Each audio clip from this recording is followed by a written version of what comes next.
Buonasera a tutti amici di Angolo Nerazzurro, bentornati sul canale.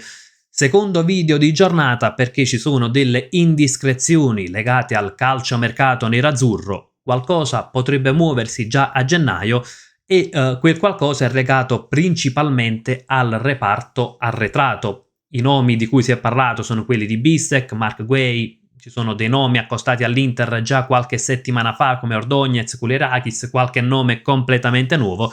Insomma, andremo a analizzare e commentare queste ultime voci di mercato legate all'Inter. Prima di iniziare, come al solito, vi ricordo un bel like se vi piace il contenuto del video, iscrizione al canale se non vorrete perdere di vista Angolo Nerazzurro, soprattutto se passate per la prima volta sotto uno dei contenuti, e la campanella delle notifiche attiva per non perdere anche nessuno invece dei contenuti futuri. Iniziamo innanzitutto con il nome di Bissek, che potrebbe essere in uscita. Il calciatore ha perso, posizioni nelle gerarchie di Christian Chivu, ha giocato davvero pochissimo in questo inizio di stagione e quindi gli agenti si starebbero muovendo per cercare degli acquirenti. L'Inter in estate ha rifiutato 32 milioni dal Crystal Palace. Non è escluso che però la stessa cifra possa essere sufficiente a gennaio per portarlo via, perché naturalmente dopo l'arrivo di Akanji lo spazio per Bissek si è ulteriormente ridotto ed oggi non sembra un calciatore sul quale Chivu punta ad occhi chiusi. Chiaramente l'Inter non lo svende, ma è giusto valutare offerte soprattutto se è lo stesso Bissek a spingere per trovare più spazio che quindi potrebbe trovare altrove. E il primo nome che è stato accostato all'Inter è quello di Mark Guay, che gioca proprio nel Crystal Palace, quindi la squadra che era interessata a Jan Bissek in estate, e Guay è un calciatore che va in scadenza il prossimo giugno, quindi potrebbe essere imbastita una trattativa con uno scambio, poi da valutare eventualmente se ci sarà conguaglio proprio con questi due nomi, insomma. Il problema è che è vero che Mark Guay va in scadenza a giugno, però la concorrenza è decisamente molto folta. Liverpool, Bayern, Barcellona.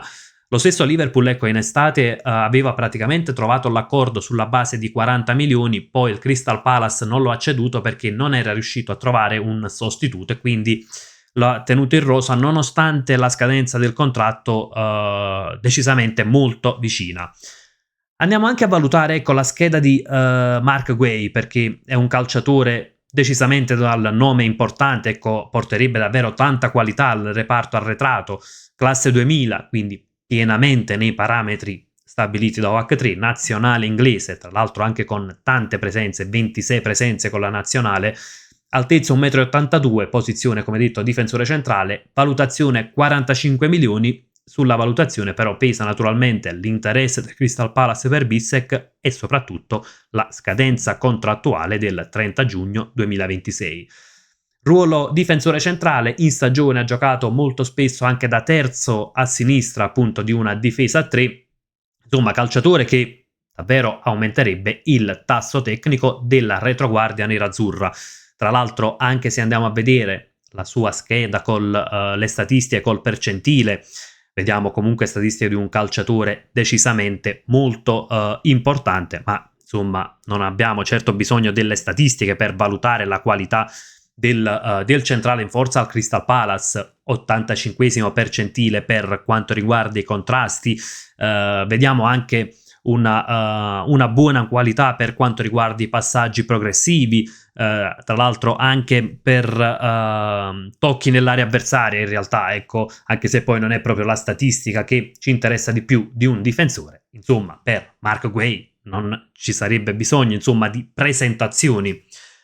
Naturalmente, come detto, c'è una concorrenza decisamente molto folta e quindi è giusto che l'Inter si guardi anche un po' intorno, per quanto riguarda il reparto arretrato e valuti anche altre opzioni. Ci sono i nomi di Ordóñez del Bruges e di Kullerakis del Wolfsburg, tra l'altro calciatori che avevamo analizzato qualche settimana fa lasciamo anche il link in descrizione per chi volesse riguardare il video dove andiamo ad analizzare questi due calciatori. Poi ci sono ecco i nomi legati a Solé, Aguila, Muaremovic del Sassuolo, però nelle ultime ore c'è la Gazzetta dello Sport che va invece a fare il nome di Thiago Gabriel del Lecce. Ecco, Thiago Gabriel è un calciatore molto giovane, 21 anni, e quest'anno sta impressionando. Ovviamente sarebbe un nome molto diverso rispetto a quello di Mark Guay, perché è un nome di un calciatore che non è già affermato, ecco, un calciatore che deve ancora migliorare, deve andare a limare dei punti deboli, nome però sul quale hanno messo gli occhi sia squadre della Premier sia squadre della Bundesliga. Qualcuno, ecco, potrebbe un po' storcere il naso, pensare di prendere un calciatore 21enne dal Lecce, magari un difensore che non è ancora affermato, però occhio, perché se andiamo a vedere la scheda dell'ultimo anno di Thiago Gabriel, parliamo sempre col percentile, ecco, per chi fosse poco avvezzo alle statistiche, ricordiamo essere ad esempio nell'83esimo percentile, significa che su 100 difensori 83 fanno quella determinata statistica peggio del calciatore in questione. E nella scheda di Thiago Gabriel spiccano alcuni dati, soprattutto quelli dal punto di vista difensivo. Contrasti riusciti al 93esimo percentile, intercetti all'83esimo, blocchi all'84esimo percentile, duelli aerei vinti all'87esimo percentile. Significa che dal punto di vista anche del contrasto, della forza fisica, è un calciatore che sicuramente dice la sua. Quindi un calciatore che ha le basi per fare comunque bene, anche per fare il salto in una grande squadra. Occhio però alle basi, perché poi se andiamo a vedere, ecco, anche dal punto di vista dei passaggi, forse è una caratteristica che deve andare a migliorare.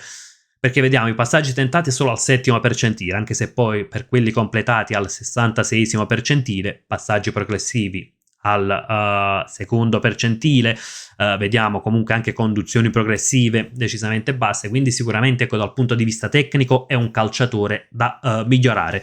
Calciatore, come detto, diverso rispetto a Mark Guay, quindi molto dipenderà innanzitutto dalle opportunità che fornirà il mercato e se eventualmente si può imbastire una trattativa che va a coinvolgere Bissek col Crystal Palace e soprattutto poi dipenderà anche dalle idee dell'Inter, se prendere un calciatore, un difensore giovane da far crescere, da sviluppare, oppure qualcuno un po' più affermato. Dovesse prendere Thiago Gabriel, secondo me poi a quel punto è giusto procedere anche al rinnovo quantomeno per un altro anno di De Vrij, perché se prendo un calciatore giovane da Lecce, giusto che quantomeno tengo in rosa chi ad oggi dà ampie garanzie, anche perché ricordiamo il prossimo giugno scadono i contratti sia di Acerbi che di De Vrij, quindi sicuramente i movimenti in difesa non inizieranno la prossima estate, ma inizieranno già a gennaio, che sia per imbastire delle trattative da concludere poi a giugno o per portare direttamente qualcuno, come potrebbe essere appunto il caso di Mark Guay. Concludiamo anche col nome del portiere. La scorsa settimana abbiamo parlato di Atubolu, in realtà su Atubolu ci sono tanti interessi anche da squadre importanti della Bundesliga, quindi non sarà semplicissimo, ma soprattutto anche lì va prima sciolto il dubbio su chi puntare, cercare un altro primo portiere, puntare su Josef Martinez, quindi valorizzando l'investimento fatto un anno fa. Insomma, ad oggi ci sono tante ipotesi anche per diversi reparti, però è sicuramente un Inter che al momento i nomi che vengono accostati all'Inter sono nomi comunque interessanti per un aspetto o per l'altro. Ragazzi, fatemi sapere anche la vostra nei commenti. Cosa fareste con Jan Bissek, se sareste d'accordo con un'eventuale cessione anche ad una cifra simile a quella che aveva offerto il Crystal Palace in estate, se vi piacciono i nomi di Mark Guay, di Thiago Gabriel o di altri difensori, insomma, naturalmente nomi fattibili per l'Inter. Come dico sempre, sfruttiamo la sezione commenti per confrontarci. Io vi lascio con un gran bel Forza Inter!